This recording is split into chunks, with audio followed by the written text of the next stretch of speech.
everything comes down to choice. Now, even when your life could suck, or you've gone through some pain, or you're not in the right place or right frame of mind, and you feel there's no choice because you think, why the fuck am I here? Why am I in this place? Why is this happening to me? And then when somebody says, but it's a choice, you say, no, I didn't choose this. But in every moment, we get to choose how we respond and react. Because life can throw curveballs. There can be some sucky stuff going on. My wife Joy's been struggling this year with a physical problem, prolapsed disc in her neck, and of course suffering that for months and months of pain, despite going to see people. Of course made her feel low. Affects everybody around her, and rightly so, because I feel that I can't help her, for example.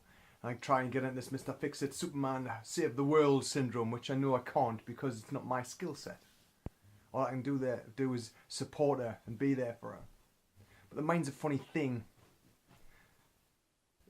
because we get to choose in any moment what we believe, whether we're going to go blindly with what the mind's churning out in any moment.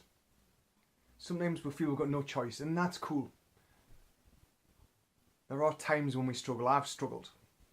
Joy, of course, has this year.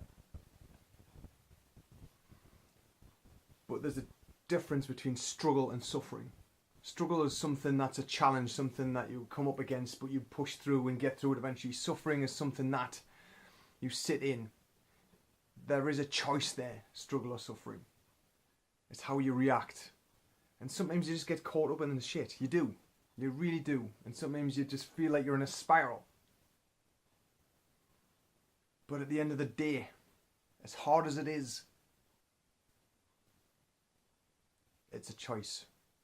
Always comes down to choice, even when you think you haven't, because each choice just might suck one less than the other. But there's always a way.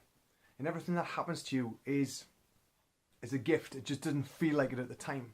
But every experience you have, even if it's shit, molds you into who you are. And then you can draw from that experience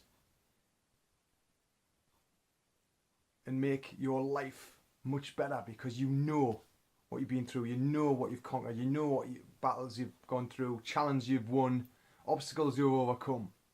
We just forget, because we've got this habit as a human is to spiral down or be in our own little bubble, own little world, and forget or make our stories so big or so bad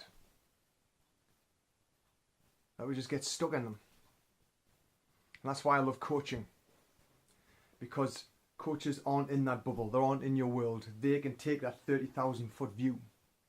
That's why I love coaching, because I can help people have a different perspective, take them out of that bubble and show them something different, or spin it around, flip it upside down.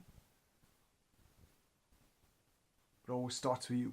It always starts with a choice. Always starts with a choice. So what are you choosing into today? If your life's not where it wants to be, that's cool. What can you do? What step can you take? What small step can you take now to turn that around? It doesn't have to be all positive and everything, just could be recognizing and counting your wins for the day. Realize the things that you're actually doing and stop taking them for granted. Bring them to the front, because we're so good at focusing on the negative stuff and forget all the positive stuff that we do. So we get to recognize that, and step by step we move forwards. Step by step we create momentum and making the choices, challenging the thoughts, because the mind is not in charge. You are. You are not your thoughts.